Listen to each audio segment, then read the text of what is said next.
이은선의 영화관,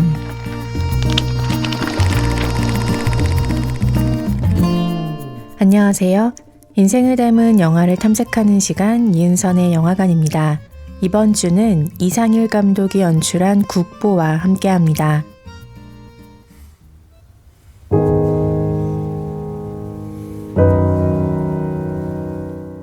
지난해 개봉한 제일교포 이상일 감독의 연출작 국보는 일본 실사영화 역대 흥행 1위에 올랐습니다.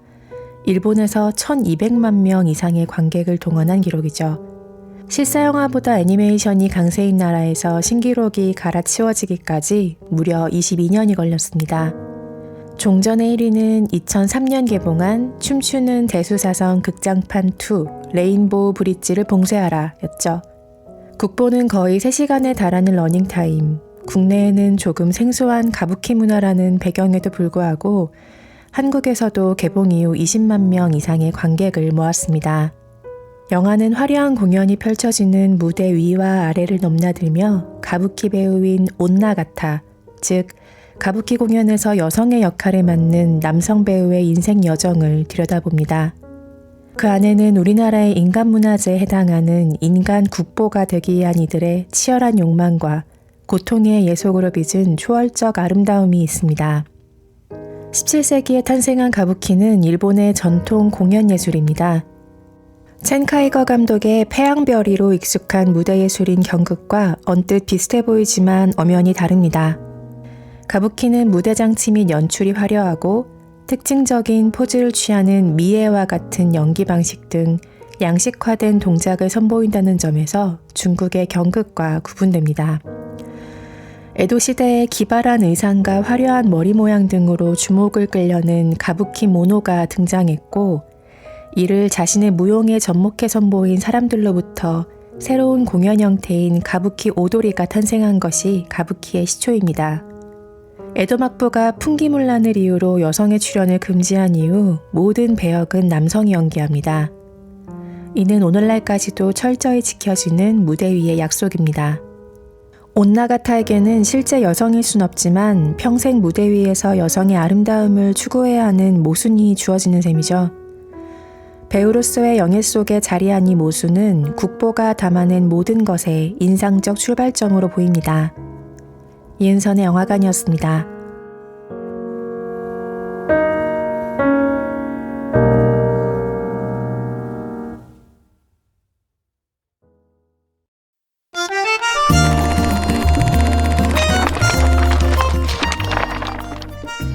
이은선의 영화관,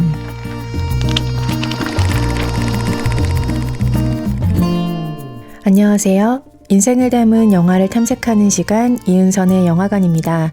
이번 주는 이상일 감독이 연출한 국보와 함께합니다.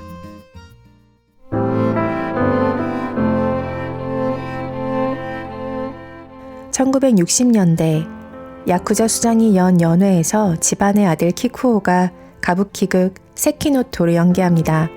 그리고 그날 키쿠오의 아버지는 반대파의 습격으로 사망합니다. 쌓여있는 흰 눈 위로 흩뿌려진 아버지의 빨간 피, 그리고 그 위로 다시 무심하게 떨어지는 눈송이들. 이 풍경은 소년의 눈에 평생토록 맺힌 한 장면으로 남습니다.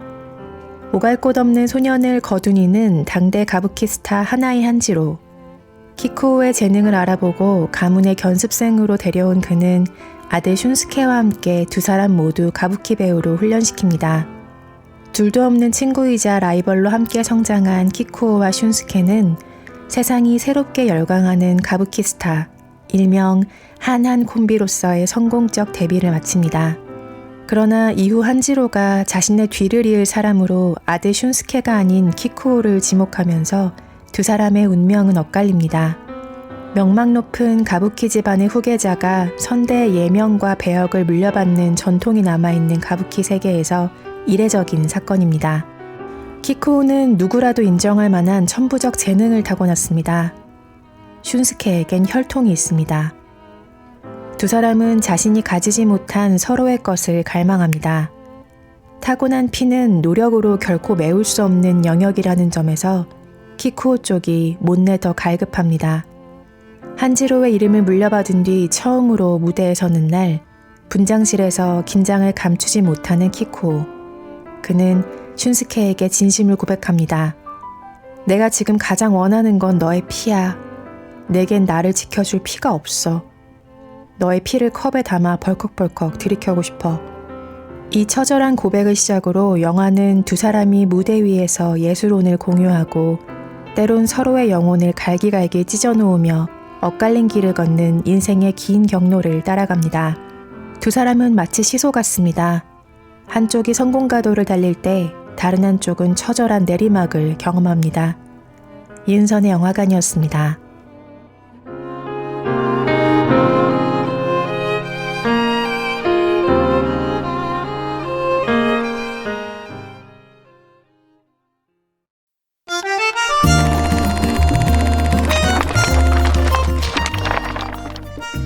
이은선의 영화관.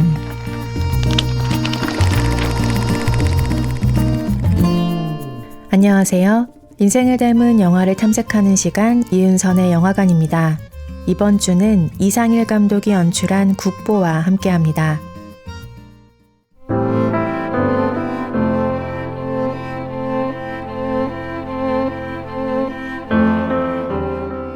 이상일 감독은 전작 악인을 공개할 무렵부터 가부키 영화를 찍고 싶다고 문득 떠올렸다고 말합니다.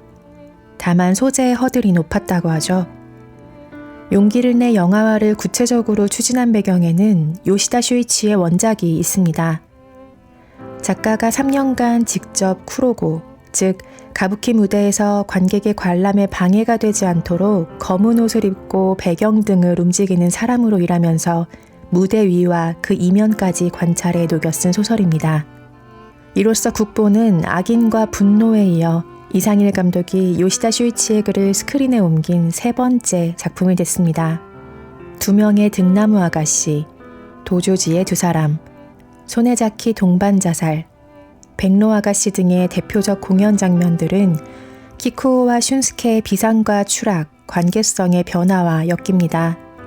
관객의 시선과 동일하게 무대를 바라보며 가부키의 세계를 소개하던 카메라는 영화가 진행될수록 점차 그 방향을 뒤집어 무대 위에 선 이들의 시점으로 깊숙이 침투하며 인물들의 집념과 혼란까지 구체화하려 합니다. 가부키는 2008년 유네스코 인류무형문화유산으로 지정됐습니다. 하지만 국보는 가부키가 얼마나 대단한 것인지 단순 미화해 보여주는 영화는 아닙니다. 한 나라의 자랑스러운 문화유산으로 표현하지 않는다는 얘기입니다. 그보다는 그 전통을 위해 예술가의 길을 선택한 인간이 치러야 하는 긴 시간과 예술가의 삶 이외의 것들을 포기해야 하는 대가가 더 중요하게 묘사됩니다. 시작은 재능이겠지만 국보라는 타이틀을 얻기까지는 무수한 반복과 훈련을 거쳐 한 사람의 몸에 쌓이는 노력과 시간이 필요합니다. 하나의 예술이 인간의 몸에서 어떻게 살아 움직일 수 있는지, 그 결과로 한 사람이 어떻게 예술 자체가 되어갈 수 있는지 영화는 보여줍니다. 시간이 차곡차곡 쌓이는 과정을 기꺼이 감당해온 인간의 뼈를 깎는 노고. 그것이 얼마나 쉽지 않은지 알기에 우리는 타국의 전통예술에 보편적 공감을 보낼 수 있습니다. 이은선의 영화관이었습니다.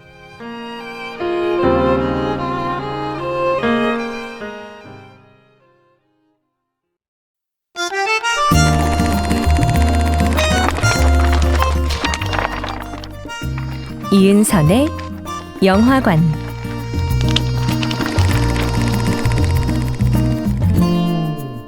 안녕하세요. 인생을 닮은 영화를 탐색하는 시간 이은선의 영화관입니다. 이번 주는 이상일 감독이 연출한 국보와 함께합니다.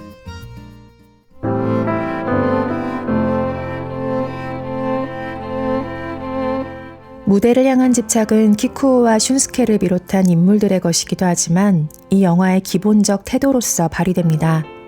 카메라는 완벽을 추구하는 아름다움으로 완성된 가부키 무대를 궁극의 예술 그 자체로 담아냅니다. 탐미적이고 집요한 욕망이라고 불러도 좋을 정도입니다.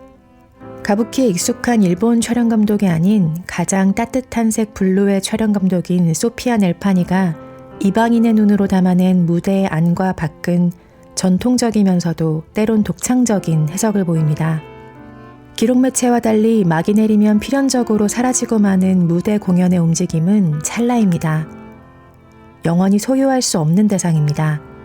이는 관객에게 닿기 이전부터 영화를 만드는 사람들 자체에게 가부키 무대가 순도 높은 경외의 대상으로 보이는 이유이기도 합니다. 그 안에서 관객이 목격하는 것은 가부키 배우의 환희와 고통입니다. 예술은 인물들에게 때로는 영혼을 송두리째 파괴할 것을, 무대를 위해 인생 전체를 소모하고 바칠 것을 요구합니다. 그들은 오직 예술을 위해 철저하게 살아갑니다. 이게 아니면 살 수 없는 사람들. 오직 자신이 빚어내는 형태 안에서만 살아있음의 의미와 행복을 느끼는 존재들.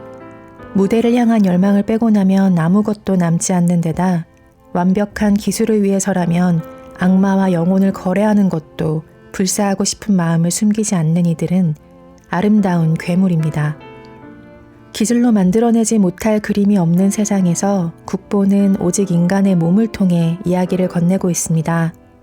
이 영화에서 인물들의 움직임은 하나의 웅변에 가깝게 느껴집니다.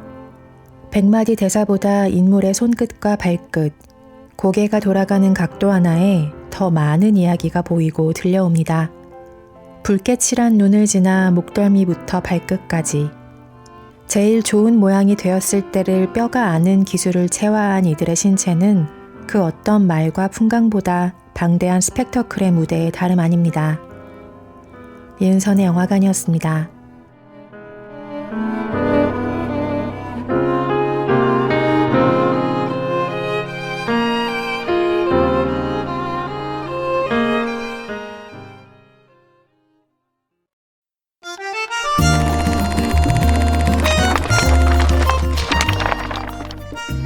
이은선의 영화관.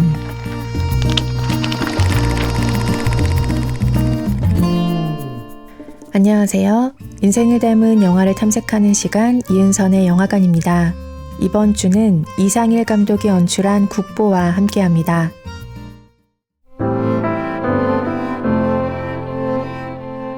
한편 흰 눈에 흩뿌려진 아버지의 붉은 피를 목격했던 어린 키쿠오의 잔상은 영화 내내 반복해서 변주되는 이미지입니다. 흰 배경은 순수함을 뜻하기보다 공연을 준비하며 가장 먼저 붓질로 몸에 흰색을 칠하는 것으로 자신의 존재를 모두 비워내는 배우의 표면에 가깝습니다. 눈가의 붉은 칠은 혈통과 예술이라는 이름의 잔혹함을 대변하는 것으로 보입니다. 한 인간으로서의 자신을 내려놓고 예인으로 향하는 길. 비좁고 칠흑같이 어두운 복도를 통과해 무대로 향하는 이들의 걸음은 매번 새로 태어나는 존재의 그것입니다. 키쿠오의 또 하나의 잔상은 흩날리는 눈발 같기도 하고 무대 아래로 떨어지는 꽃가루 같기도 한 무언가입니다. 영화는 그게 무엇인지 정확히 서술하진 않지만 인생 전체를 걸었던 사람만이 볼 수 있는 어떤 풍경임에는 분명합니다. 흩날리는 벚꽃잎보다 무대 위에 떨어지는 장식이 그의 눈에는 완벽하게 아름답습니다. 만족감에 뒤따라오는 회한까지 응축한 듯 키쿠오가 나지막한 한마디를 남깁니다. 참으로 아름답구나. 몇 년씩 거칠게 시간을 점프하며 수십 년의 세월을 담은 이 영화는 인생의 흐름을 닮았습니다. 일어나는 일의 이유를 일일이 알 수도 없으며 때론 그저 받아들여야 하는 삶의 모양에 가장 근접하려 한 선택으로 보입니다. 그 결과 쇼폼의 시대를 역행하며 3시간에 육박하는 러닝타임을 가지게 됐으며 요즘 젊은 세대와는 접점이 옅어진 전통적 공연 예술을 소재로 하고 장르적 성격과는 저만치 떨어진 영화로서 세운 국보의 기록은 괄목할 만합니다. 가장 그 나라다운 것을 이야기한 사람이 일본에서 태어나고 자랐지만 한국의 뿌리를 가진 연출가라는 사실도 모순적이기에 더욱 흥미롭습니다. 혈통을 중시하고 가문의 대를 잇는 사회문화적 배경이 아직도 짙게 존재하는 일본 사회에서 경계인으로서 살아온 감독의 인생 궤적이 국보에 겹쳐 보이는 것은 어쩌면 가장 자연스러운 정념입니다. 이은선의 영화관이었습니다.